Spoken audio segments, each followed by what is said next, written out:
you for visiting the Africa Rising Cycling Podcast, where we share the big and most interesting cycling stories from across the continent of Africa and from around the world where African cyclists are racing and riding. We're thrilled to have Jean-Pierre van Zyl back on the Africa Rising Cycling Podcast today. If you haven't heard the podcast Dream Bigger Than What You Believe with JP and Jacques Landry from the UCI World Cycling Center, you got to take a listen. Today, though, we're going to get a bit more personal with our partner and friend in this decades-long journey developing African cycling. Africa Rising Cycling has been in the trenches with JP since we started working in Rwanda in 2007. But let's let JP tell that story. Welcome, JP.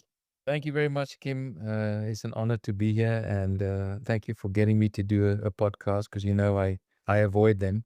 So it's a pleasure to be with you and Jock and Africa Rising in the trenches since 2007. It's been a long time. Before we delve into history, it shows you how old we are. That's okay. My ego's gone missing now. Let's just get the job done. Before we delve into the history of African cycling development, let's start with your history. Can you tell the audience a little bit about how you got into the sport, your rise to the top ranks on the continent, and anything else you'd like to share? Okay. I've been cycling since I was 15 years old, and I had some friends that really I was more a rugby player and cricket player as you do in South Africa, and the friend Marlon Mini that was a really good cyclist, and he's like, "Come and ride a bike, come and try it." And I went to a local competition and I finished third, but I struggled to finish. I think there was only 4 people that competed in my under 15 category, but anyway, I beat one of the other kids, and yeah, and I thought I'd give it a go, and yeah, went to Junior World Championships on the road and the track in Greece, and that was a wake-up call. I think once you at an international level, you realize what you need to do to actually step up to the plate. And that's what I see with the athletes that have been working for 21 years, that once you expose them to a very high level, then they realize that either do what is necessary to get there, or they ride for fun and they do what they do. So then I raced for South Africa pretty much on the track for the next 12 years, finishing 5th at the Olympics in Atlanta in the kilo. I went to the Japan Kirin twice, a second in the Kirin at the World Championships, third at the scratch race in 2003. I did about 30 plus 6 days as a professional 6-day rider in the Madison. Raced on a Belgium team, De Schacht, for Ronnie De Schacht. Enjoyed that thoroughly. So yes, I've had a really nice career where I've basically done it all. The sprinting stuff on the track to the endurance side, finishing second in the points race at World Cups and racing Madison at World Cups and just enjoying it with Robert Hunter, my colleague from South Africa. So that's it. So that's an illustrious career. After you retired from competitive cycling, what drove you to work with young African talent? Did you see someone maybe the rest of the cycling world hadn't seen yet? I think coming from South Africa, I was fortunate because we had some sort of a coaching system. But once I was on the international scene, and we just got back into the international scene post 1994, and my career in cycling started in 1989, which was where South Africa was banned from competing internationally. So I literally was one of the first people in 1992 to get exposed to international racing. And that opened up my eyes, where I just realized that there needs to be a system. There needs to be a system for African cyclists. I went to Africa Track Championships. I've had many African friends from Zambia and from all over the world that joined me at the Commonwealth Games. Opened up this new world where I just realized we're so far behind.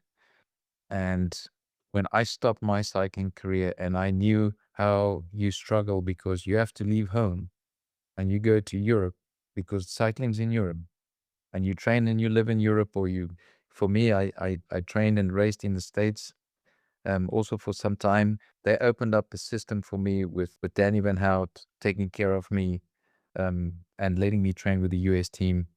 And then I trained for a period with the Australian Institute of Sport and with Westy and then Gary West. using that system. And then racing in Europe, you just realize that if you're not in a system, you will never make it. I was lucky because I was very talented. So I managed to get medals because of the talent, God-given talent, and thank God for that. Not because of the system that we had.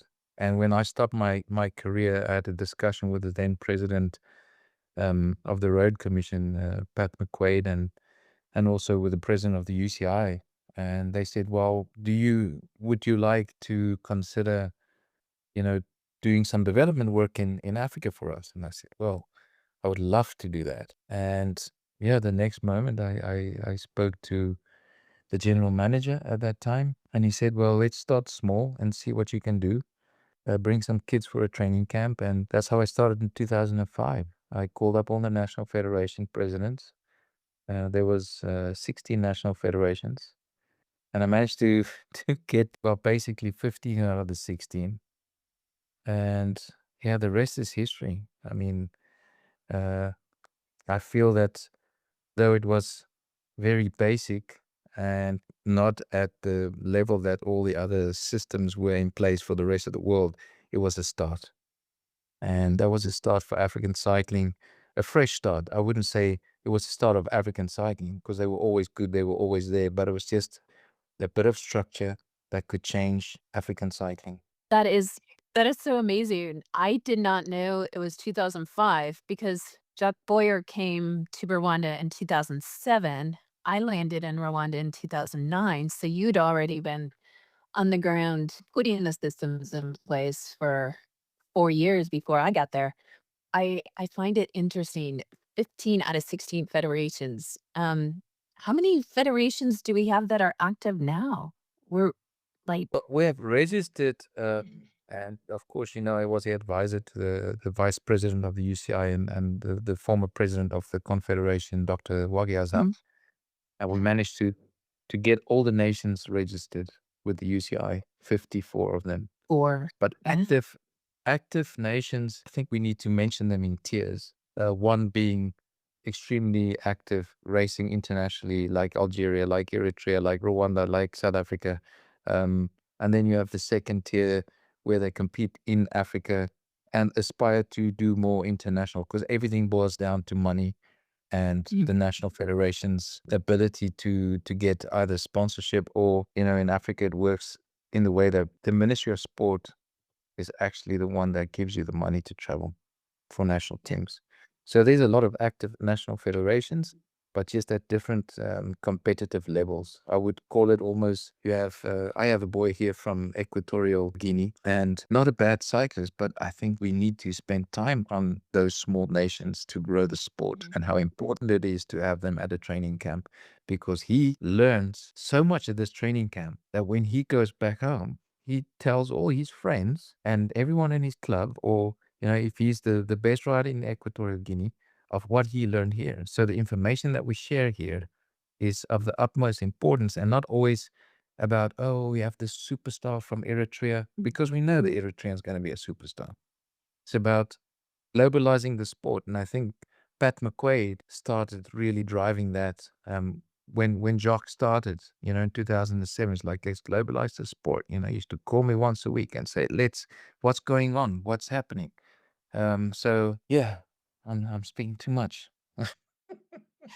No, but you're so right, and talking about systems, I mean, the UCI World Cycling Center Africa, based in Paarl, South Africa, it was instrumental to the rider success in Rwanda. I mean, the World Championships, having that many kids, and they did well. I mean, many of the nations did really well. So as we began developing the Rwanda national team and finding talent back in 2009, 10, 11, we needed them to have more experience because there were no events in Rwanda at that time. I mean, we had the Tour of Rwanda, but not a lot of local racing, and we needed to get them to that larger stage. So, how did you begin working to develop the UCI World Cycling Center Africa? You said that you started in 2005, but like and that Pat McQuaid was a big catalyst, which he was for us as well. We benefited from the Pro Tour Solidarity, the bikes that were given us. We got 3 rounds of race bikes, which was a defining moment for Rwanda. But over the years, how have you seen that develop and grow? Back in the day, Vincent Jacquet came up with Mm. um, this plan with David supporting that, saying that we need to do something for Rwanda. Once it was announced that Rwanda would have the World Championships, we wanted to have a special project where we can actually elevate the athletes like the system we used to have from 2005 till 2019 before COVID. Yep. We would train and teach what good looks like. We would teach them discipline. We teach them hygiene. We teach them the basic skills of bike handling, basic tactics, what all the races they exposed to in South Africa at the center at that time. And then the good ones would then be taken up into the program with Jean-Jacques Henry and Michel Thez. And he would then develop them and travel with them to the under 23 World Cups and do all these high profile races, and they would basically spend a year with them. So they would spend 7 to 8 months with me, the talented ones, and then they would go the following year and spend 6 or 7 months at the World Cycling Center in Switzerland, and then or more, like Skabu, Yeah. and go to a World Tour team at the end. And that's when we had Doug Ryder coming to me and saying, how can we get MTN to be a bigger team? And I said, well, I've got all the African talents coming through the World Cycling Center. You convince MTN to make that happen. We've got an African team that can possibly start at the Tour de France. So it was a huge collaboration of so many partners, from Africa Rising Cycling in Rwanda and the center there, just doing all the testing, feeding all these good riders. I mean, we had Africa Games champions. I don't even want Mhm. to go through all the names. There's been so many successful stories like Balance as well, where he actually won the Tour of Rwanda. I think it was a team effort from people that the world outside don't really always know about, and a collaboration with Africa Rising, the collaboration with the center in South Africa and the coaches that I was coaching at that time. But later on, it was Andrew Smith that came in, uh, Mhm. and with a master's degree in sports science, I realized that I was a rider, but I don't know what they know. But when it comes to tactics, don't try and tell me because I know better than you. Anyway. So true, so true. Now that actually is a really good point, and it's to your point about that kid from Equatorial Guinea. It's taking these kids from these small countries that haven't seen a lot and coming to a place like, the UCI World Cycling Center Africa and getting that experience, taking it back and showing their clubs, their federations that this is the way we should do it, and this is like, we have to be disciplined. As you were talking, I was thinking about that moment, what was it, 2015, when Daniel Teklehamanet got the King of the Mountain jersey. So when Douglas Ryder's MTN team got the wild card for the Tour de France, I in that era that you were talking about is where we had that initial first, like, growth spurt and successful international African riders, and I remember sitting there in Rwanda with the national team all huddled around my Apple MacBook Pro, running the VPN on crappy internet, watching the tour, and when Danielle won, it was like the belief level went through the roof, and then you had, you know, people that knew Daniel, knew where he came from, had done the tour of Eritrea, had gone past his house in Decamhari. They were like, "We can do this too." And I think that's such an important aspect of the cycling center is getting that belief level, because I know the kids that I've worked with in Benin who have spent time with you, like Georgette is the perfect example, how she spent time with you in South Africa, was part of the program in France, and now she's at the UCI World Cycling Center in Switzerland on that continental team. that has done more for belief in Benin than I think anything else has done, because she was a young woman who showed up after school and got on Zwift and rode, and I was like, "Wow, she's really good." We need to go to the next level. So I think you're absolutely right. And talking about that, we were talking before, when we first got on the call, about the African Continental Championships, the for mountain bike, and how it's in West Africa this year, which is huge because it shows the growth in the sport. And you were just in the Ivory Coast. Can you tell us a little bit about the upcoming UCI African Champs? Okay, so I was there to assist the newly elected president, Dr. Yao Alakwame, with the Congress and the Secretary General, Dr. Vedvin Jaika. And while we were working through, the Congress Hall, making sure that we attend to every little detail to make it as professional as possible, because that's where we want to go. We aspire to be professional and to enter that era of being not just, oh, it's Africa, it can be mediocre.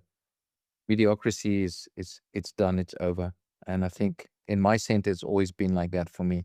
We aspire to be the best, even if we don't have the funds, even if we don't have the resources. We're going to do the best that we can to be as close as to the best in the world. So talking about that, one afternoon, Dr. Kwame said, "Come, I will go and show you." And we got there, and I was actually dressed up in a dress shirt, not like now. And I had my fancy shoes on, but I had my runners in the back of the car of the driver. And he's like, "Oh, you can take the mountain bike and ride around." And I'm like, "How big's this loop?"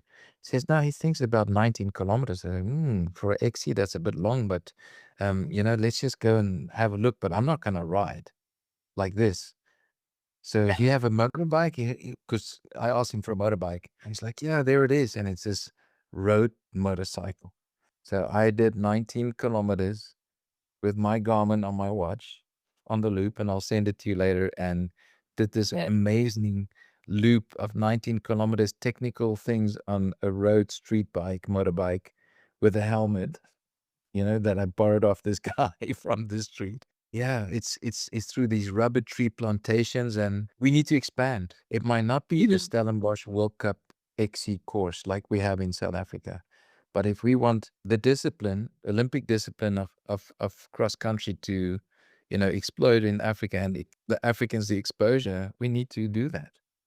So Yeah. yeah, exciting times, a lot of work, of course. And it's okay to look at it and go, well, we need to adjust things, we need to make it shorter, we need to find the technical parts, we need to find the A line and the B line, and have a training camp where we can actually teach these kids, the week before, not about the actual physical training. We can explain that to them, because you cannot really do much physical before a week before, but we can definitely teach them skill. And I think mountain biking, safety first. Mountain biking is all about bike handling skills. So get an expert Yeah. coach, and I think that's the way forward at the moment. So yeah, exciting times.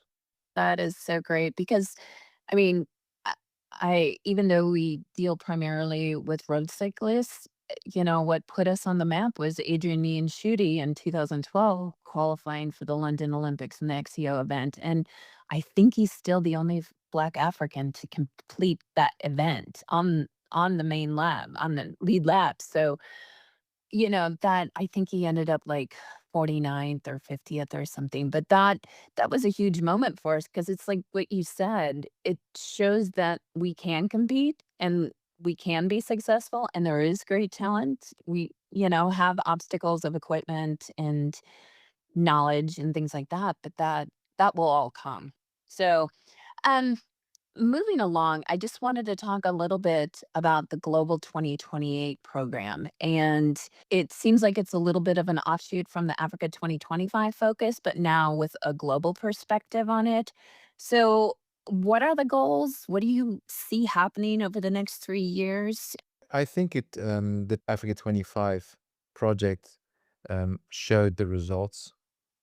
and the motivation to continue with a bigger project. And I can't really speak about that Global 28. That's more Jacques, the World Cycling Center director, that can speak about it. But it is a 3-year funding system that gives opportunities to athletes from Group 3 and 4 countries to be exposed to international racing. And that is maybe even beyond that. I'm not even so sure. So maybe we should ask Jacques about that. But all I care about is that the African riders can join this Global 28 because it's a great project. And obviously, we have some athletes that will be joining them in France. Can you tell us who those athletes are yet, or is that still There's embargoed? a selection process going on. Okay. Yeah. So I'd rather let Jacques speak about that, and stay in my lane. I'm just excited that there's African athletes. That's all that matters. And That's then all we that have, matters. I think I don't, maybe I can say that, maybe I can't, but I'm going to. I think if you look at the amount of athletes, the majority in percentage wise would be from Africa. Yay. That's all that matters. You're in the middle of a training camp now in South Africa, and you have some riders with you. And we would like to just say hello to a couple of your riders and see what they have to say. Yeah, we'll have from Eswatini, we'll have Manndi, and then also someone else. But we have 35 riders at the moment from 20 different national federations. So, Manndi, come and sit down and introduce yourself. This is Kimberly, coach from Africa Rising Cycling, and we're doing a podcast. This is your moment. Tell them what's going on here. Hi. Tell us where you're from and how you ended up at the training camp and what you're excited about. My name is Madiswa, but they call me Manndi. I'm from Eswatini National Camp. I'm so excited to come in this training camp because there's a lot I'm experiencing and I can see my improvement is very, very good and I'm happy. And the training is hard, but I'm able to maintain with the big boys. It's very good and we performed very, very well at the Cape Town Cycling Tour. Can you imagine it was my first time? I did very well. I never thought in my life I would sit with the peloton up until they finished, but this time around I did. And it's all because of the camp. It's fine. I'm so exhausted. I wish to go again. There is more I'm learning. Group rides. Every day is more. Group rides. How to work with headwind. There is a lot. And there is a lot I will go back to teach back at home to the cyclists, young ones. There is a lot. But all in all, I'm so happy about my improvement. It means a lot to me and in my country. That's fantastic. So, how long have you been at the camp? This is my second camp. My first camp, I was lost. I was lost. I wasn't able to understand what is happening, but that's where I learned cycling in my first camp. Mhm. I learned what is road. I learned what is cycling. That was my first camp. And in my second camp, this is what I learned, how to become a pro. Oh, wow. That's it. That's it. I learned how to ride a bike. First camp, they taught me how to ride a bike. I never thought one day I would ride, just like I'm riding today. These camps are very important, very, very, very important because the first time when I came, I didn't know what was happening, what is cycling, but now I know. And it's been my dream ever since I was young. How old are you? I'm 21. The way I perform now, there's a difference, a very big difference. I'm happy. This is all because of UCI. I'm so Yes. happy. Even if you could go to Eswatini, you ask about Manndi, they're just gonna tell you. I never thought it could be me, the national champ. I'm crazy. I love that. Thank you so much. And I I mean, staying with the pack and the cycle tour, that is a serious race. So that congratulations and staying with them until the very end. That is not an easy thing to do. You have pros in that race. So bravo to you. Thank That's you. so fantastic. And I wish you good luck, and I hope to see you at an African Continental Championships. I mean, since you're the national champ of Eswatini, I'm sure we'll see you at the African Champs later this year. So good luck to you. Thank you so much for talking to us. Thank you. I'm happy. Nice to meet you. Nice to meet you. I love my coach. I love JP. Oh, yeah. I feel like I'm a pro.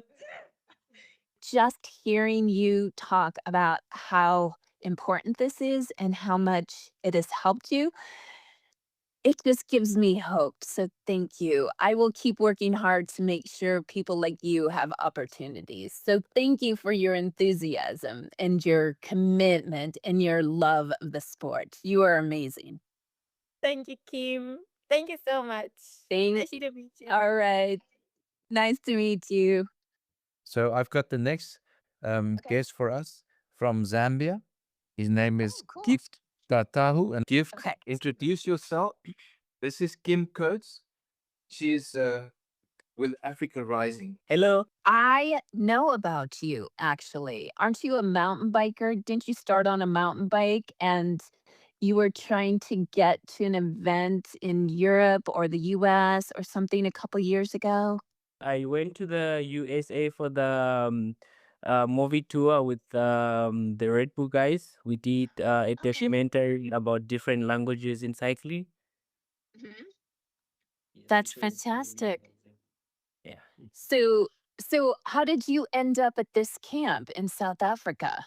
So I didn't actually know that I'll be selected to come for the camp here because it's really difficult in our country to get sponsorship and to be on camps like this, and it's very competitive to be out there, to be seen that you're doing the most. So it was just like a surprise for me, and it just came, and I was really I didn't believe it until I saw my flights. And yeah, I was really excited because you don't really come to these camps, and it's a one-time opportunity. So it was a dream come true to come here and meeting all the people like JP has been the most Aito person. He's the goat of Zambia. Actually, most of people know him because he's done a lot of stuff in Zambia. So Mhm. it's a great opportunity to be here. Oh, that's fantastic. So, what will you take back to Zambia with you from this experience? I think the big thing that I've learned here is discipline on how much you can actually train, because we take training lightly, for instance, as young kids. But when you're here, you're taught on how you can train, on how you can sustain yourself in a good month of training if you commit to it. It's really actually impressive on how much I've trained since I've been here, because I never knew I can push myself to that level. So it's actually amazing. I was chatting with JP the other day, and I was like, so we're gonna do a long ride, a 3 hour ride. And then he was like, 3 hours long ride? No, that's nothing. You can actually do more than that, and you can do more than you think. So it's amazing that I'm still here and I'm training hard, and I'm just happy on how I can sustain myself a very long time training like this. It's everyday training, but I still feel fresh. I still feel like I can continue going, which is amazing. You're not growing yourself up, but you are gaining more endurance each and every day. That's fantastic. So, do you have any what are your plans for the future? Do you have any races coming up or any events? Yes, we've got a race on Sunday. I don't know the name of the race. And my big goal right now, I did the cycle tour, and I want to come back to it and do even well, because I was this close to finish up with the pros. So I feel like if I come back again, I will know the terrain even better. So yeah, that's one of the goals that I have, and the rest that I want to do again, and obviously to make it to the African Championships, because it's really difficult to go there and to be sponsored as a country to go there, because our federation doesn't really manage to sponsor cyclists to go there. So if I can get myself up there and do that race, because it's the biggest race in Africa, so yeah, that's the dream.